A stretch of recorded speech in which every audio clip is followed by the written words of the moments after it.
Today we're going to be comparing our multi-lasers to our heavy bolters, and our las cannons to our autocannons and missile launchers. Time to see what the guard heavy weapons really do against actual targets.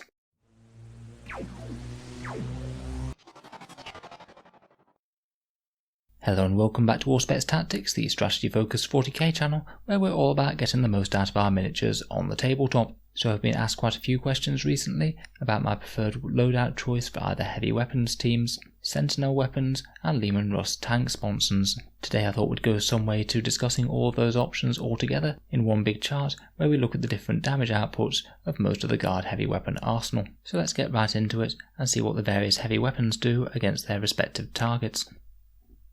Okay, so this chart shows the amount of wounds inflicted by one round of shooting, assuming a ballistic skill of 4+, against various different targets. On the left we have most of their guard heavy weapon options for Sentinels heavy weapon teams and Leman Russ battle tank sponsons. The multi-laser heavy bolter mortar, missile launcher autocannon, plasma cannon, heavy flamer and las cannon. Unfortunately I have forgotten to include the multi-melter on this. It's basically similar to the las cannon, a little bit better against toughness 8 and toughness 4 targets, but far shorter ranged and far more expensive points wise. It's really just a directly inferior weapon. The targets we've chosen are some infantry, a guardsman and an orc boy, some space marines, a tactical marine, intercessor and aggressor, and a standard vehicle and toughness 8 vehicle profile with toughness 7 and 8 and multi-wounds respectively. So let's look at some of the anti-infantry weapons first. When we're targeting light infantry, the guardsman and the orc boy, it's dead even versus the guardsman, just because the multi-laser's strength 6 outcompetes the heavy bolter's AP, but the heavy bolter wins out against the orc. In general, against pretty much everything, the heavy bolter wins out a little bit, and actually by quite a decent amount when we start shooting at tactical marines or intercessors, and power armor is very common throughout 40k. Basically for shooting off light infantry, you're probably better off saving points and sticking with the multi-laser. But against space marines then the heavy bolter is worth that extra point investment in my opinion, so I can see some arguments for both when they're topping a chimera for example. Talking of anti-light infantry weapons, the mortar is inferior to either of these, but of course it has a far longer range, and most importantly ignores line of sight. It's not significantly behind the other two, but it is just a little bit, and it's not really too bad, considering it can stay safe and the other advantages that it gets. Like the multi-laser, it really is a niche anti-light infantry weapon, it's really not very good against anything tough. Now that the points on the mortar have changed, if you're not desperate to have the ignores line of sight, it's worth noting that the missile launcher is always at least equivalent to it, due to frag missiles being the same damage output as mortars. This means unless you are needing to indirect fire, then the missile launcher is directly superior, as it also has its crack missiles, meaning that it has a pretty solid damage output against light infantry and vehicles, but isn't overly hot against space marines of any sort. Interestingly enough, the plasma cannon on its non-overcharged profile does absolutely fine against the guardsman and is just as good as a multi-laser or heavy bolter, which I found pretty interesting seeing as it's not really seen as the anti-light infantry choice on Leman Russ battle tanks. It's not quite as good against toughness 4 with bad saves such as the orc boys, but it's not miles and miles behind, and seeing these numbers does reaffirm why I usually take plasma cannons on my Leman Russ sponsons.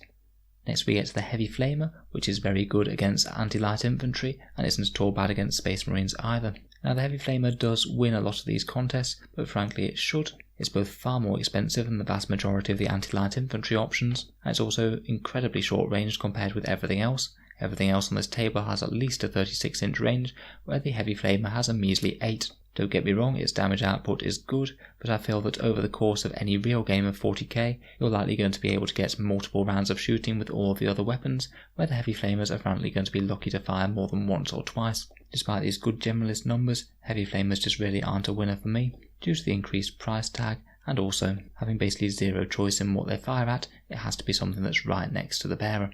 If we move on to looking at some anti-space marine weapons, the tactical marine, intercessor and aggressor, the heavy bolter and plasma cannon do best against the tactical marine, wounding them on 3s and having reasonable AP to chew through its armor save, and multi-damage not mattering at all against the target. High AP damage 1 weapons is exactly what you want. However, when we go to look at the intercessors, then the plasma cannon absolutely reigns supreme, provided you are happy to overcharge it, which won't always be the case. If you put it on Sentinels, then you are risking blowing the thing up, which generally isn't the best idea. But if you do need to absolutely go for broke with the damage output, then it is an option. In general, overcharged plasma cannons tend to be a lot better on Leman Russes, and particularly tank commanders. Firstly because when they overheat, they only take off 1 wound of Leman Russ, rather than potentially 6 wounds of Sentinel all at once. And also because if you're a tank commander, then you can give yourself reroll 1s to stave off some of those overheats in the first place. In any case, if you are happy to overcharge them, then the plasma cannon wins both versus intercessors and aggressors, and it wins anyway versus tactical marines, at least out of the options that can fire more than 8 inches. For the middle toughness categories, the autocannon beats the missile launcher out, although not by an absolute ton. I do find it interesting that the autocannon is basically better against space marines and light vehicles, and the missile launcher is better against light infantry and vehicles. Now they cost the same points, I think they're fairly well balanced, and I suppose it depends a bit what's exactly in the meta. At the moment my instincts favour the missile launcher over the autocannon because it's just significantly better against vehicle targets, and the two are fairly close at least in terms of space marine equivalents and light infantry. The las cannon at least starts to be reasonably efficient when we're pointing them at intercessors and aggressors due to that high AP and multi-damage. Finally, if we go on to hunting vehicles, it's now the las cannon and plasma cannon that reign supreme. Overcharged plasma is actually slightly better than a las cannon against the toughness 7 vehicle, but the las cannon's higher strength sees it winning out very slightly against the toughness 8. Again, overcharged plasma does have its risks, so las cannons might well still be the way to go on Sentinels, as if you can't overcharge the plasma cannons, then their damage becomes very mediocre indeed, worse than missile launchers, autocannons or heavy flamers. Of the anti-light infantry options, the heavy bolter is the best against vehicles, if it does have to chip in and try and carve off a few wounds. It's not going to do wonders, but it can contribute far better to the fire than mortars or multi-lasers can. The main competition is really going to be between the missile launcher and the las cannon here, as that's going to be the main conflict on heavy weapon teams and things like Sentinels. Provided the target doesn't have an invul save, I would give the victory to the las cannon. That extra 5 points might be a big proportion compared with the missile launcher's 10 points, but you have to consider the cost of the platform as well. And going from 40 points to 45 points on a Sentinel isn't really all that big an increase proportionally. If your target does have invul saves, then in my mind the missile launcher will win out slightly. You might still get a very little bit less damage than the las cannon against some targets with invul saves, but in that case I think I'd take the 5 points spent. Overall, I think with their current points cost, the missile launcher and las cannon are actually really well balanced. A trade-off between saving some points and having an anti-infantry fire mode, versus having slightly better damage output against the majority of tough, high armor targets. So my overall takeaways from the maths are that both multi-lasers and heavy bolters are good against light infantry, and you have the option to pay the extra 3 points of heavy bolters to make it a much more generalist weapon. Mortars aren't great in terms of damage output, and are pretty much inferior to missile launchers unless you're using the ignores line of sight benefit, which they pay a premium for. Missile launchers beat out autocannons against anything but mid-target space marines, so I prefer the missile launchers. And I think that missile launchers and las cannons are pretty well balanced, with getting extra utility for the extra amount of points that you pay. Plasma cannons are awesome if you can take them on Demon Russ sponsons or on servitors for example, but less good on Sentinels where you're not going to want to overcharge them for fear of blowing them up. And finally, heavy flamers have great damage output if you can get them in range and keep them firing for multiple turns, which is far more challenging than all of these long range weapons. So I hope that discussion has been of a little bit of help. Most of the weapons do seem to be fairly well balanced, but some really excel better on different platforms, and for some of them we really do pay for versatility. If you've got any thoughts as to whether you prefer missile launchers or over autocannons or las cannons, please let me know down in the comments, and if you haven't tried plasma cannon sponsons on tank commanders, then I recommend it.